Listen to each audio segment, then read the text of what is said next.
Hello students, स्वागत है आप सभी का आपके अपने educational channel M&M by A पे। चलिए शुरू करते हैं क्लास 12th का नेक्स्ट वीडियो।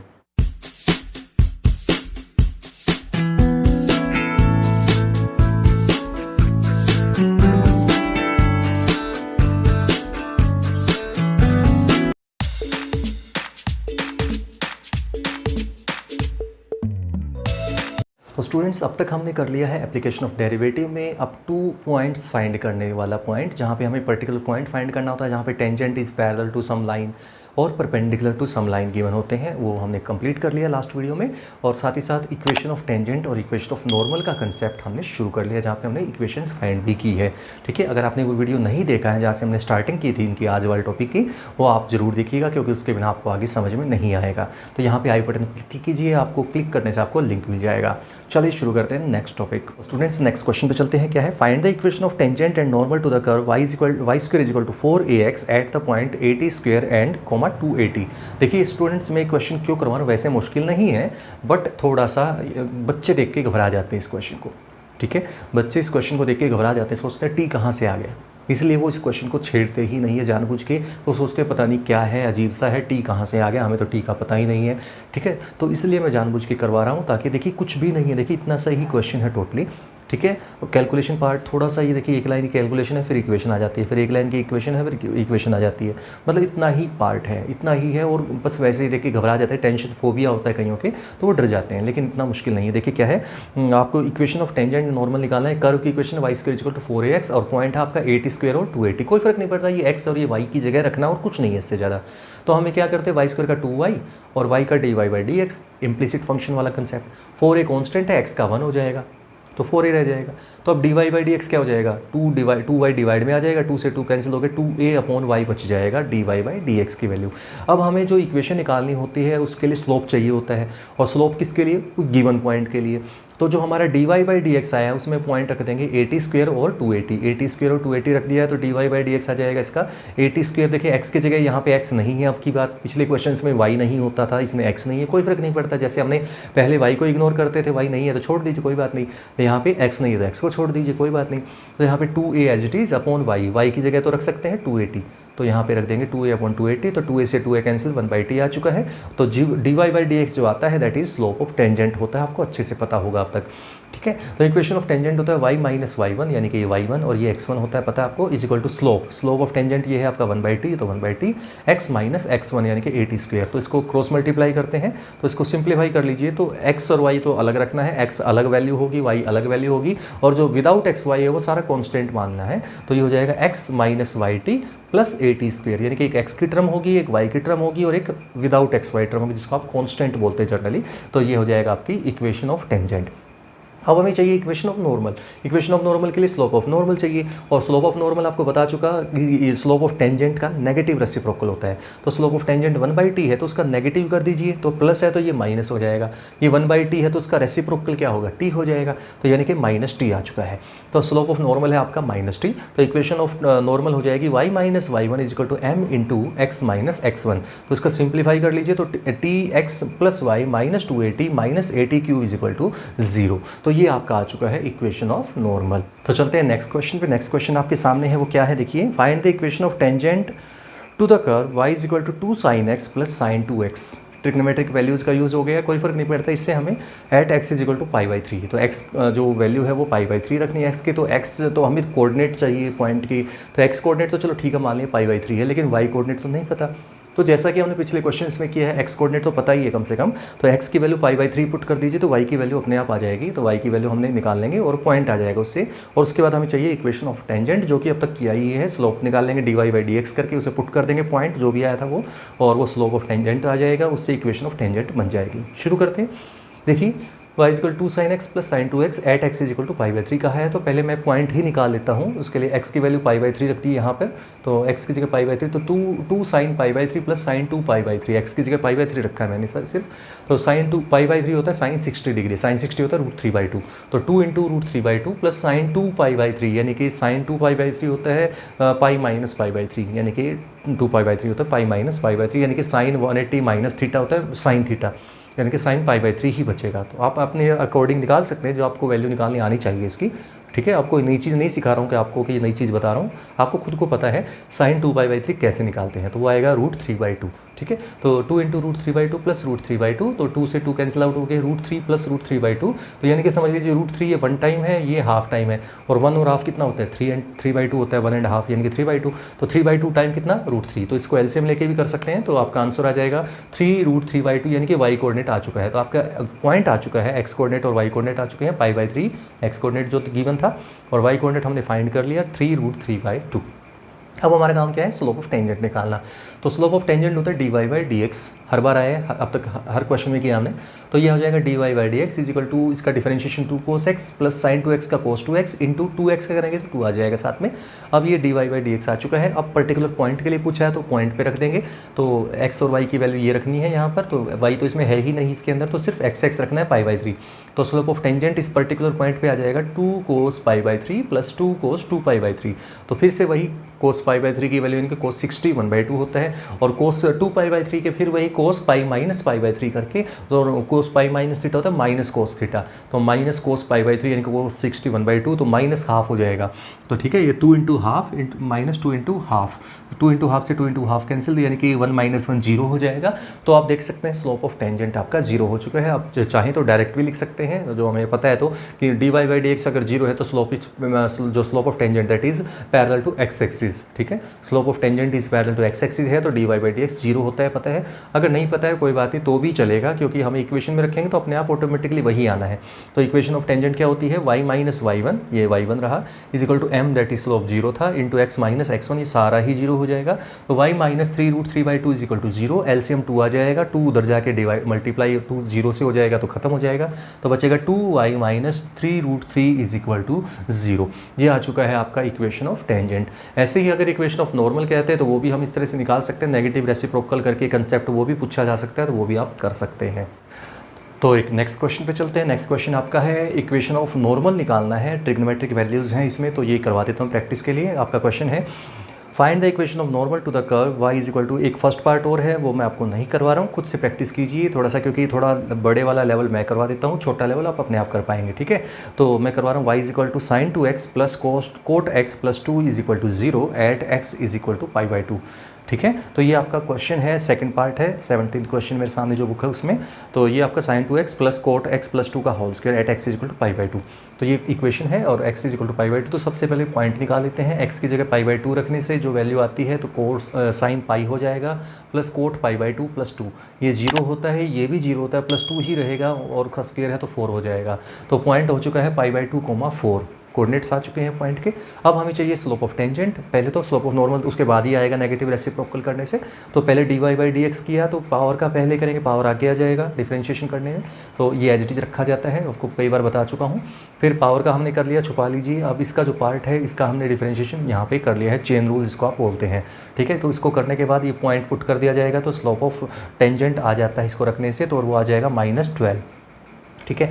लेकिन हमें तो चाहिए इक्वेशन ऑफ नॉर्मल, तो इक्वेशन ऑफ नॉर्मल के लिए चाहिए स्लोप ऑफ नॉर्मल, तो इसका नेगेटिव रेसिप्रोकल कर लीजिए तो 1/12 आ जाएगा। तो इक्वेशन ऑफ नॉर्मल होता है y - y1 that is 4 is equal to slope of normal that is 1/12, या फिर इसका कह सकते हैं negative reciprocal of slope of tangent, एक ही बात है, ठीक है। कई जगह बुक्स में आपको मिल जाएगा negative reciprocal of slope of tangent, एक ही बात है, या फिर आपने यहाँ पे नेगेटिव रेसिप्रोकल पहले से ही कर लिया तो वो डायरेक्ट भी रख सकते हैं यहाँ पे, इंटू x - x1। इसको सिंप्लीफाई कर लीजिए, जैसा कि पिछले क्वेश्चन एक आ चुके इस तरह के, कि जैसे देखिए इसमें 4 टर्म आई है वैसे, तो अब कैसे पता लगेगा कौन सी पहले लिखनी है। तो सबसे पहले लिखेंगे x की टर्म्स अगर है तो, उसके बाद लिखेंगे y की टर्म्स अगर है तो, और उसके बाद लिखेंगे बिना x y वाली टर्म, ठीक है। वो तो मिलनी है, लेकिन x और y में से किसी एक की गायब हो सकती है, ठीक है। तो ये ध्यान रखिएगा। तो ये आपके पास पार्ट है, तो इस तरह से जो इक्वेशन आई वो आ चुकी है 2x - 24y - y plus 96 is equal to 0।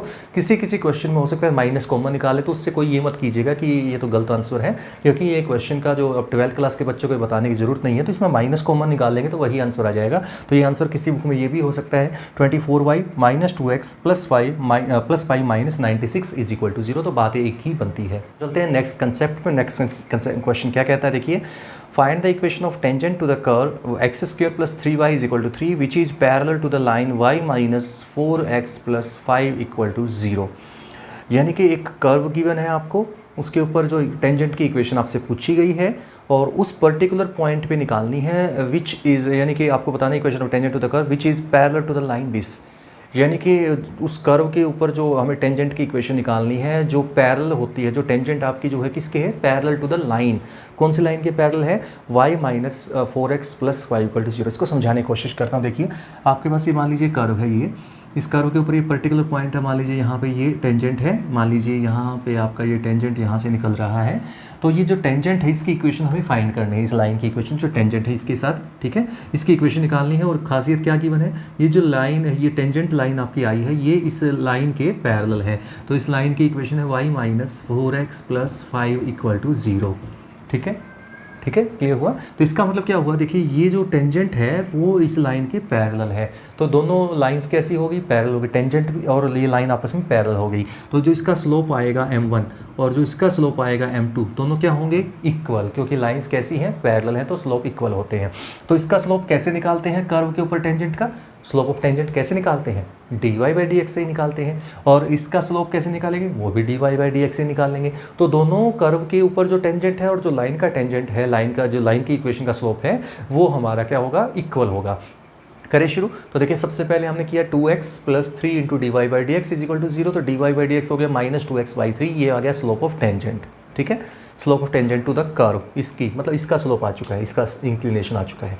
अब हमारे पास ये जो कर्व है, ये जो लाइन इसकी जो हमें अभी इक्वेशन निकालनी है, इसकी ये वैल्यू इस लाइन की, तो ये हमारी इसके पैरेलल है। तो ये जो लाइन है वो ये है इक्वेशन। तो इसका स्लोप निकाल लेंगे dy/dx, इससे भी निकाल लेंगे तो वो आ जाएगा माइनस 4 इज इक्वल टू 0। तो dy/dx इज इक्वल टू 4। तो यानी कि ये इसका स्लोप है, ये इसका स्लोप, ये कर्व का स्लोप, ये लाइन का स्लोप, और दोनों कैसे हैं, पैरेलल हैं, और दोनों पैरेलल, दोनों का स्लोप इक्वल होगा। तो यानी कि minus 2x/3 is equal to 4। ठीक है, तो x 2 से 2 कैंसिल आउट हो जाएगा, तो x is equal to minus 6 आ जाएगा। तो x कोऑर्डिनेट आ चुका है, पॉइंट हमें चाहिए होता है इक्वेशन के लिए, क्योंकि पॉइंट के बिना आप इक्वेशन नहीं निकाल सकते। स्लोप तो चलो मान लिया, स्लोप देखिए चाहे इसका यूज़ करें, क्योंकि इसका यूज़ करें, क्यों, स्लोप तो दोनों का सेम है, पैरेलल है, इसलिए स्लोप इक्वल है। तो चाहे आप ये यूज़ करो चाहे ये यूज़ करो, बात एक ही है, तो 4 ही यूज़ कर लो। ठीक है ना, इसमें x की वैल्यू रखनी पड़ेगी बाद में, इसलिए अच्छा आप ये रखो कि डायरेक्टली जो हमें पता है 4 भी है इसका स्लोप, तो दोनों इक्वल ही तो है। ठीक है, तो ये हो जाएगा x की वैल्यू माइनस 6 रखा यहाँ पे कर्व में, तो ये आपका आ जाएगा 36 से, देखिए माइनस 6 का स्क्वायर करेंगे 36 plus 3y is equal to 3। तो 3y is equal to minus 33, 36 को उधर ले जाएंगे तो y इज इक्वल टू हो जाएगा माइनस 11। तो आपका पॉइंट आ चुका है माइनस 6 कोमा माइनस 11। तो x और y कोऑर्डिनेट आ चुके हैं। अब आपके पास इक्वेशन ऑफ टेंजेंट चाहिए। तो इक्वेशन ऑफ टेंजेंट क्या होती है, y माइनस y1, माइनस 11 है तो माइनस माइनस प्लस 11 हो जाएगा, इज इक्वल टू m का मतलब स्लोप, चाहे ये रखें चाहे ये रखें, लेकिन ये रखना थोड़ा सा बाद में, फिर x की वैल्यू भी रखनी पड़ जाएगी इसमें, तो आएगा वही 4 ही आएगा, करके देख लीजिएगा। लेकिन आप डायरेक्टली जब रखिए, क्यों टेंशन, क्यों लेंथी कैलकुलेशन कर रहे हैं अपनी, तो 4 इंटू एक्स माइनस x1, यानी कि माइनस माइनस प्लस 6 हो जाएगा। तो इसको सिंप्लीफाई करने से आ जाएगा 4x minus y plus 13 is equal to 0। तो ये है आपका इक्वेशन ऑफ टेंजेंट। चलते हैं नेक्स्ट क्वेश्चन पे। नेक्स्ट क्वेश्चन आपका है, find the equation of tangent to the curve y is equal to 4x cube minus 3x plus 5 which is perpendicular to the line 9y plus x plus 3 is equal to 0। तो यहाँ पे थोड़ा सा उल्टा है। यहाँ पर जो आपको कंडीशन समझाने की कोशिश करता हूँ मैं, देखिए यहाँ पर आपकी कर्व की इक्वेशन है 4x cube minus 3x plus 5। इसके ऊपर जो टेंजेंट आएगा, ये टेंजेंट जो है इसकी इक्वेशन हमें निकालनी है, जो इसकी हमें इक्वेशन निकालनी इस लाइन की, जो हमारा टेंजेंट जो है वो इस गिवन लाइन के, ये लाइन जो गिवन है उसके परपेंडिकुलर है, यानी कि ये 90 डिग्री के एंगल पे है। ठीक है, यानी कि जो इसका स्लोप आएगा, इस लाइन का जो टेंजेंट का जो स्लोप आएगा, जिसको आप dy/dx कहते हैं, और जो इस लाइन का स्लोप आएगा जिसको हम m2 कह सकते हैं, dy/dx की वैल्यू को m2 कह देंगे इसकी, तो दोनों की आप देख सकते हैं ध्यान से कि हमें ये कहा गया कि जो टेंजेंट है वो इस गिवन लाइन के क्या है, परपेंडिकुलर है। तो परपेंडिकुलर है यानी कि ये स्लोप ऑफ टेंजेंट और ये जो लाइन का स्लोप है दोनों आपस में 90 डिग्री पे हैं, और दोनों 90 पे हैं, यानी कि दोनों के प्रोडक्ट जो होगी स्लोप्स की वो माइनस बनाएगी, इक्वल नहीं होगी, ध्यान रखिएगा, क्योंकि पैरेलल नहीं है, परपेंडिकुलर है। तो ठीक है, तो शुरू करते हैं। देखिए सबसे पहले m1 करेंगे डिफरेंशिएशन इसका, तो ये हो जाएगा 12x स्क्वायर माइनस 3, और इस लाइन का जो स्लोप है वो आएगा m2 दैट इज dy/dx की वैल्यू माइनस 1/9। अब हमारे पास हमें पता है दोनों आपस में परपेंडिकुलर है, तो दोनों की प्रोडक्ट जो है वो हमने रख दी -1, उसको सिंप्लीफाई किया तो x square is equal to 1 आ जाएगा और x आ जाएगा प्लस -1। ठीक है। तो एक बार +1 लेके चलना है और इक्वेशन यहाँ तक, एक आंसर यहाँ तक आ जाएगा, और फिर एक बार -1 लेके चलना है सेम स्टेप लेके, तो फिर ऐसे ही एक इक्वेशन यहाँ से बन जाएगी। तो ये इक्वेशन ऑफ टेंजेंट दोनों केसेस में आ जाएगी। अब मैं करके दिखाता हूँ एक पार्ट कैसे। एक्स की वैल्यू जब 1 रखेंगे तो वाई में यहाँ पे देखिए वाई कोऑर्डिनेट क्या आ जाएगा, एक्स को 1 रखने से तो 4 - 3 + 5, 4 - 3 + 5, तो यानी कि 6 आ चुका है। तो पॉइंट आपका है एक्स कोऑर्डिनेट और वाई कोऑर्डिनेट है 1 और 6। ठीक है। अब हमें चाहिए स्लोप एट पर्टिकुलर पॉइंट, 1 6 के ऊपर स्लोप चाहिए था, तो x को 1 और y को 6 रखना था, तो x को 1 रखा है, y तो है ही नहीं इसमें, तो 12 - 3 यानी कि 9 हो जाएगा। तो slope of tangent at particular point 1 6 is 9। ठीक है। तो इक्वेशन ऑफ टेंजेंट होता है y - y1 = m × x - x1। ठीक है। इसको सिंप्लीफाई कीजिए तो आएगा आंसर 9x - y - 3 = 0। आ चुका है एक आंसर। अब हमें दूसरा आंसर कैसे निकालना है। अब x की 2 वैल्यू थी, एक थी +1 और एक थी -1, तो -1 रखेंगे x की वैल्यू, तो y की वैल्यू यहाँ से निकल जाएगी, तो y की वैल्यू आएगी 4। ठीक है। x को -1 रखिए तो y की वैल्यू 4 आएगी, करके देख लीजिएगा। तो पॉइंट आपका आ जाएगा -1, 4, स्लोप वही रहेगा, क्यों, -1 का स्क्वायर करेंगे तो +1 ही हो जाएगा, तो 12 × 1 12 - 3 यानी कि 9 फिर से हो जाएगा, जैसे पहले 9 था अभी भी 9 है। तो इक्वेशन ऑफ टेंजेंट हो जाएगा y - y1, अब की बार 4 है, = m, दैट इज सेम है x - x1, ये है -1, तो माइनस माइनस +1 हो जाएगा। तो इसको सिंप्लीफाई कीजिए तो आंसर आ जाएगा 9x - y + 13 = 0। तो ये आपकी 2 इक्वेशन आ चुकी है, मतलब ये 2 टेंजेंट ऐसे आएंगे, जो टेंजेंट 2 इक्वेशन ऐसी है, 2 टेंजेंट ऐसे बनेंगे इसके ऊपर जो इस गिवन लाइन के साथ परपेंडिकुलर होंगे। चलते हैं नेक्स्ट क्वेश्चन पे। नेक्स्ट क्वेश्चन जो है मोस्ट इंपॉर्टेंट क्वेश्चन है, ध्यान से सुनिएगा इस क्वेश्चन को। ये इस क्वेश्चन का लेवल R.D. शर्मा बुक का लेवल का है, तो ध्यान से सुनिएगा क्योंकि ये मोस्ट इंपॉर्टेंट भी है और मुश्किल भी बहुत ज़्यादा है, एक बार में शायद समझ में ना भी आए। ठीक है। तो शुरू करते हैं। क्वेश्चन की स्टेटमेंट क्या है, NCERT का क्वेश्चन है वैसे ही। Find the equation of tangent to the curve y = cos x + y x from -2π to +2π that are parallel to the line x + 2y = 0। यानी कि इस जो y = cos x + y curve given है, उसके आपको इक्वेशन ऑफ टेंजेंट निकालना है that are parallel to this line, यानी कि इस लाइन के पैरेलल, इनके दोनों का स्लोप इक्वल होगा। कहने का मतलब सिंपल है कि पैरेलल के बाद जो भी आता है तो इक्वल लेते हैं। तो शुरू करते देखिए कैसे। सबसे पहले हमने किया ये y = cos x + y, differentiation कर दिया, ये आ चुका है। पैरेलल टू दिस लाइन, तो इसका स्लोप निकाल दिया dy/dx -½ अब दोनों का स्लोप क्या है, इक्वल होगा, क्योंकि पैरेलल की कंडीशन दे रखी है। तो दोनों की dy/dx जहाँ पर भी है वो वैल्यू -½ रख देंगे। ठीक है। तो दोनों का स्लोप इक्वल रख देंगे, दोनों का स्लोप यानी कि ये वैल्यू = -½ तो ये वैल्यू = -½ और यहाँ पे जो dy/dx था उसकी जगह पे भी -½ है। ठीक है। ये वैल्यू इसको हमने यूज़ करना है, दोनों एक ही चीज़ें हैं, दोनों को इक्वल रखना है इसलिए। तो यहाँ पर x की जगह या dy/dx की जगह -½ भी रख देंगे और इक्वल टू भी -½ ही रहेगा, क्योंकि dy/dx दोनों का इक्वल होगा। इसको सोल्व करने से आपका आंसर आएगा sin x + y = 1। sin x + y = 1। यहाँ से एक स्टेप स्टार्ट हो जाएगा जो नॉर्मली बच्चे के दिमाग में नहीं आता। ठीक है। जो मेरिटोरियस है या फिर जो थोड़ा शार्प माइंडेड है वही समझ पाएंगे। अब मैं क्या करूँगा, क्योंकि ये नॉर्मल रूटीन वाला क्वेश्चन टाइप नहीं है, अब हम नॉर्मल लेवल नहीं करेंगे, थोड़ा सा एडवांस लेवल है। तो यहाँ से sin x + y = 1 आ चुका है यहाँ तक। उसके बाद क्या करेंगे, फर्स्ट और ये सेकंड, ये फोर्थ इक्वेशन है, देखिए सेकंड इसको कहा है मैंने, थर्ड इसको कहा है, फोर्थ इसको कहा है। फर्स्ट और फोर्थ इसको स्क्वेयरिंग और एडिंग करना पड़ेगा, ये ट्रिक है, इसके बिना आप नहीं कर पाएंगे। ध्यान रखिएगा कि ट्रिक अगर आप नहीं लगाएंगे तो आप नहीं समझ में आएगा, आपके नहीं कर पाएंगे, आंसर नहीं आएगा, आप के रह जाएंगे। तो स्क्वेयरिंग और एडिंग करते हैं, तो देखिए cos² x + y यहाँ से और sin² x + y यहाँ से, दोनों को ऐड कर दिया, cos² x + y + sin² x + y। ठीक है। और यहाँ से था y² और यहाँ से था 1², तो यानी कि दोनों को भी इस साइड भी प्लस कर दिया और इनको भी प्लस कर दिया। समझ में आया। कोस की साइड में साइन को रखना है और 1 की साइड में y को रखना है, दोनों को स्क्वेयरिंग करके ऐड करना है। तो यानी कि ये वैल्यू 1 होती है, आप जानते हैं, तो ये = 1 आ जाएगा। तो 1 + y² = 1, तो y² = 0, 1 से 1 कैंसिल होकर y² = 0, तो यानी कि y = 0 आ चुका है। क्लियर है यहाँ तक। तो y = 0 जब यहाँ रखते हैं, देखिए ध्यान से, y = 0 जब यहाँ रखेंगे तो sin x = 1 बच जाएगा। तो यहाँ से sin x = 1 बचेगा। और हमें पता है x की वैल्यू -2π से +2π लेनी है, तो अब थोड़ा सा आपको साइन का ग्राफ लेना पड़ेगा। ठीक है। साइन का ग्राफ देखना पड़ेगा। मैं साइन का ग्राफ ऐसे यहाँ पे बता रखा है, फिर से बता देता हूँ, कोई बात नहीं। यहाँ पर देखिए ये होता है साइन का कर्व, साइन का ग्राफ होता है ऐसे। ठीक है। मैं इसको इधर भी नेगेटिव में भी चाहिए तो नेगेटिव में भी ले जाता हूँ, इसको मैं इधर से ले जाते हुए ऐसे। तो यहाँ पर जाना -2π होता है, यहाँ पे +2π होता है। ठीक है। ये 0 होता है बीच में। अब हमें क्या लेना है, साइन की वैल्यू लेनी है 1। अब देखिए साइन की वैल्यू 1 कहाँ पे है, साइन की वैल्यू 1 यहाँ पे होती है, यानी कि ये पॉइंट होता है π/2। ठीक है। इस साइड में एक ही जगह है, बाकी नीचे की साइड -1 होता है, बीच में 0 होता है। तो 1 जो है वो 0 से 2 पाई तक सिर्फ एक ही जगह होता है साइन की वैल्यू। अब बात करते हैं नेगेटिव साइड में। नेगेटिव साइड में -2 पाई तक हमें जाना है, ये रहा। तो यहाँ पर भी ये वैल्यू जो है वो 1 है, यहाँ पर ये वैल्यू 1 है। तो यहाँ पर ये कौन सा पॉइंट है, दैट इज़ -3 पाई/2। ठीक है, तो साइन एक्स की वैल्यू 1 दो जगह होती है, -2 पाई और 2 पाई के बीच में, वो है आपका π/2 और -3 पाई/2।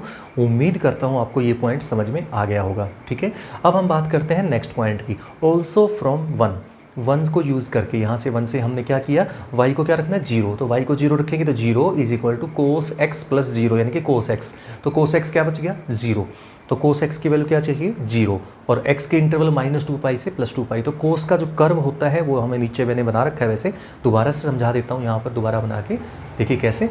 ठीक है, ये आपकी इक्वेशन थी सेकेंड। अब शुरू करते हैं इसका। देखिए कोस का ग्राफ कैसे बनता है। कोस का कर्व आपको वैसे पता होना चाहिए, 12th क्लास के बच्चे को चलता है। यहाँ पे होता है π/2, यहाँ पे पाई, यहाँ पे 2 पाई। तो 2 पाई मतलब यहाँ तक चलना है हमें, और इधर -2 पाई है, तो ये माइनस यहाँ पे है -2 पाई। ठीक है, यहाँ पर हो गया आपका ये -π/2 पाई यहाँ पर होता है। ठीक है, फिर -3 पाई/2 -2 पाई यहाँ तक होता है, -2 पाई। ठीक है, अब हमारे पास क्या लेना है, अब हमें लेना है कोस की वैल्यू, यानी कि ये वैल्यू -2 पाई है यहाँ पे, और ये वैल्यू +2 पाई है, इन दोनों के बीच में वैल्यू लेनी है। और कोस की वैल्यू क्या लेनी है 0। अब कोस की वैल्यू 0 कहाँ कहाँ है, देखिए कोस की वैल्यू 0 यहाँ है, यहाँ है, यहाँ है और यहाँ है। ये बीच में ओरिजिन होती है ना 0, यानी कि x एक्सिस पे भी वैल्यू 0 होती है। तो 4 जगह ऐसी है जहाँ पे कोस की वैल्यू 0 है। कौन कौन सी, π/2, 3 पाई/2, -π/2, -3 पाई/2, ये 4 पॉइंट मैंने ले लिए। ठीक है, तो बीच में यहाँ पे 2 पाई था, यहाँ पे पाई था, और दोनों के बीच में π/2 होता है, यहाँ पे 3 पाई/2 होता है। ऐसे ही इधर -π/2 वगैरह होता है, जो भी है। ठीक है, तो ये 4 पॉइंट आ चुके हैं, लेकिन हमें ऐसा सॉल्यूशन चाहिए जहाँ पर sin 1 हो और cos 0, कॉमन सॉल्यूशन चाहिए इन दोनों का। तो इन दोनों में कॉमन क्या है, देखिए ध्यान से, कॉमन में π/2 देखिए इसमें भी है, इसमें भी है। एक तो π/2 हो गया, दूसरा क्या है -3 पाई/2 इसमें है, और -3 पाई/2 ही इसमें है। ठीक है, तो इन दोनों का जो कॉमन सॉल्यूशन है, जो दोनों कंडीशन को सेटिस्फाई करता है, साइन की वैल्यू 1 होती है और कोस की वैल्यू 0 होती है, वो 2 पॉइंट है π/2 और -3 पाई/2। ठीक है, और y की वैल्यू हमें पता है 0 है, तो पेयर बना लीजिए पॉइंट के लिए कोऑर्डिनेट्स का। तो π/2 के साथ y 0, और एक बार -3 पाई/2 के साथ भी y 0, क्योंकि ये y 0 के लिए ही आए हैं दोनों आंसर। तो आपके पास 2 पॉइंट आ चुके हैं, π/2 0 और -3 पाई/2 0। ठीक है, अब हमारे पास क्वेश्चन सॉल्व हो चुका है। अब हमें इक्वेशन ऑफ टेंजेंट पूछी थी, तो क्या फॉर्मूला होता है आप जानते हैं, = होता है एट π/2 0 पे पहले निकालते हैं, तो y - y1 0 है, = स्लोप हमें पता है, चाहे ये रखें चाहे ये रखें, लेकिन dy/dx -½ है, तो डायरेक्टली यही रख सकते हैं, क्योंकि हमें कैलकुलेशन यहाँ पे रखेंगे, फिर वैल्यू रखेंगे, बाद में परेशान होंगे क्यों टाइम वेस्ट किया।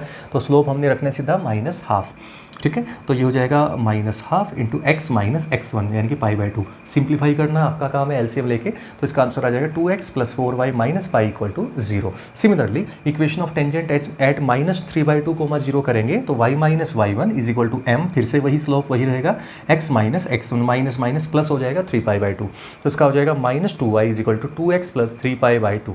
ठीक है, क्रॉस मल्टीप्लाई कर लीजिए इसको, जो भी सिंप्लीफाई नॉर्मली करते हैं जो, तो उसका आंसर आ जाएगा 2x + 4y + 3 π = 0। तो ये 2 आंसर जो आपके सामने नज़र आ रहे हैं, मैं इसको भी बॉक्स में बना के दिखा देता हूँ। अब ये 2 जो आंसर आपके सामने बॉक्स में है, ये है आपके इक्वेशन ऑफ टेंजेंट्स जो आपसे पूछा गया था। तो स्टूडेंट्स, इसी के साथ आज का वीडियो यहीं पे एंड करता हूँ। उम्मीद करता हूँ आपको समझ में आ गया होगा। तो अगर आपने इस चैनल को सब्सक्राइब नहीं किया है, सब्सक्राइब कर दीजिएगा, लाइक कीजिएगा, शेयर कीजिएगा। मिलते हैं नेक्स्ट वीडियो में, तब तक के लिए thank you for watching this class. Girl about a 10. I should fuck her.